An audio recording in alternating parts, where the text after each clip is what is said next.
As you might guess, there are a lot of famous Masonic graves in Washington, D.C. In fact, we have two right here in the House of the Temple. Two of our past Grand Commanders, their mortal remains are interred in the walls of the House of the Temple. Albert Pike and John Henry Coles back over there. And there are rumors that both of them haunt the House of the Temple. Well, we'll talk about that later during our annual Halloween broadcast. But right now, we want to go and visit a couple of other Masonic graves for spooky season. Brother Chris Ruli and myself, we visited Glenwood Cemetery to talk about two important Masonic graves over there.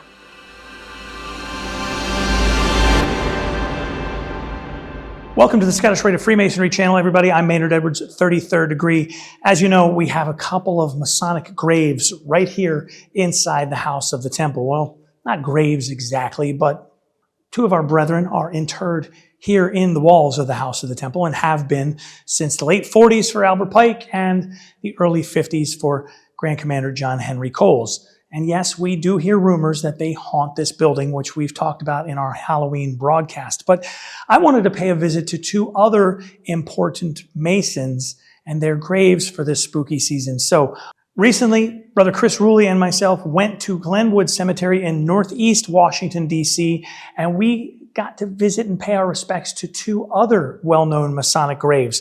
One Mason who's kind of a household name among Freemasons, and one Mason who you've probably never heard of, but he plays an important role in Freemasonry here in our nation's capital. We are here paying our respects to Brother Albert Mackey, Dr. Mackey, 33rd degree, past Grand Secretary, list of past titles, very impressive. Tell us about Dr. Albert G. Mackey, 33rd degree. Sure. So born in 1807, and if you're confused about the date when he died, it's on the marker there. We have it in stone. By the way. That's right. 1807. Mackey so he's in South Carolina. His family's from South Carolina, spends most of his time there. First 4 decades, he spends it in medicine, as you mentioned, alluded to. He's a doctor. He was a teacher. He was an educator, focused on research and internal medicine. And then around 1844, 1845, he basically says, I'm done with all that stuff. I'm going to focus on Freemasonry. And so he started to write. He started to get involved with all these national Masons, including a guy named Albert Pike. Mackey saw something in Albert Pike. And so he's like, this kid is smart, he's educated, he's a good writer. So he really helped bring Albert Pike into the Scottish Rite. You wouldn't have Albert Pike without Albert Mackey. And so it's Mackey who, through political, finagling, he gets the Supreme Council to basically elect Albert Pike as the Grand Commander. And Pike's not even there. He was made the SGIG of Arkansas. But he wasn't even there during the election. And so Mackey sends him a letter saying, hey, by the way, you've just become Grand Commander. We've elected you Grand Commander.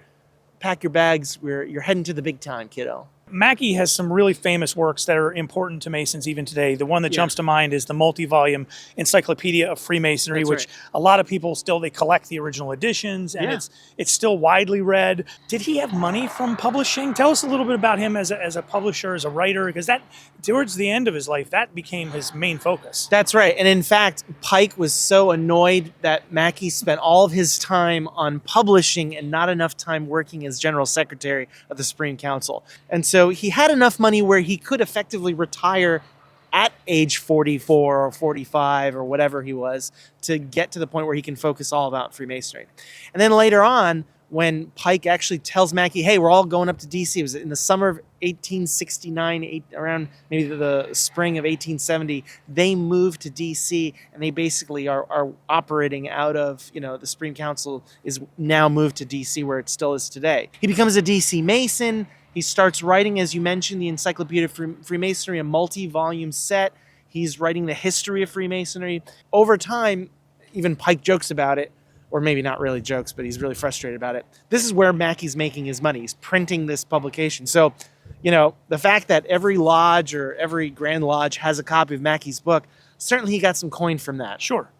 Now, the reason I ask is because this is a fairly sizable plot. Yes. And his family members have been laid to rest here up through 1970, it Right. looks like. So Right. obviously there's the family is here, so and it's a pretty nice plot. Well, let's talk a little bit about the stone. Sure. Question is this the original stone, or was this maybe a more modern replacement?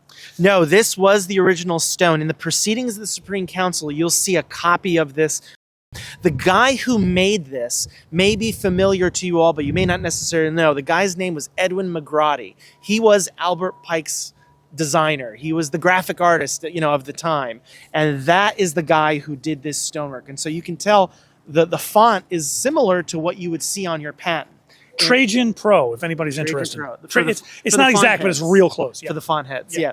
There are 4 icons that are actually embedded into the stone. You'll see the Scottish Rite's the most prominent because the Supreme Council basically paid for the thing. So, of course, they're going to get top billing.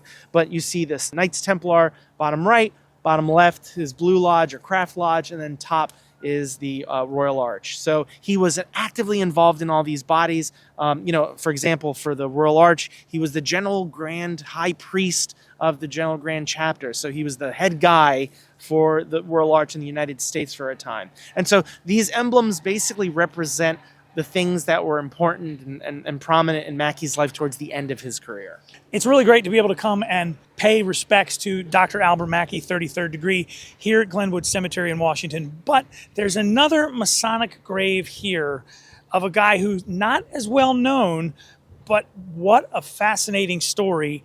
And he's on the other side of the cemetery. So I think we need to take a trip and pay our respects to that other brother. Let's do it.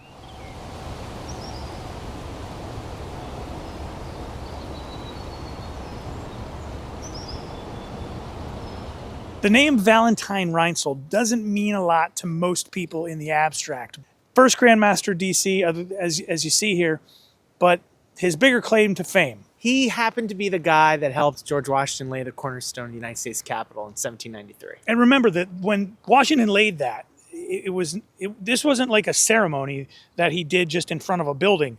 He was in a pit of dirt, in a trench. That's right. So his name was actually John Valentine Reintzel. He was the youngest of several children. The Reintzel family had a lot of money. They had a lot of land in the District of Columbia. And so John's older brother, Daniel Reintzel, actually served as mayor for Georgetown for a couple of years.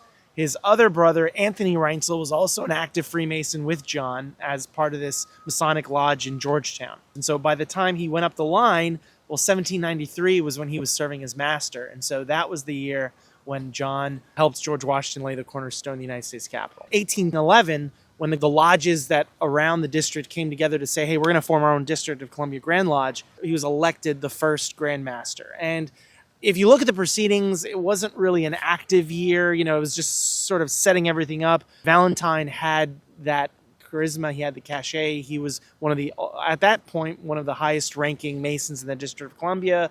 He had the notoriety and prominence of helping George Washington. He was a rich man in the district. So it certainly made sense why he would be picked as the Charter Grand Master. Now, what do you know about the story involving he's died, he dies, he's buried. That's right. And then lost. Right. So Reintzel dies, and the lodge most likely, we don't have records of this, but the lodge most likely did the funeral service.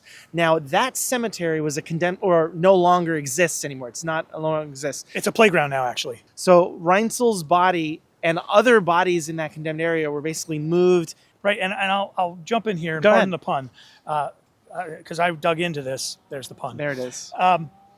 When they took them out of the old Georgetown burying ground because it was condemned, and they basically gave all the families a few months to dig people up and put them other places and make other arrangements. A lot of the families just moved their loved ones across the street to Oak Hill Cemetery. Right. And it's literally across the street.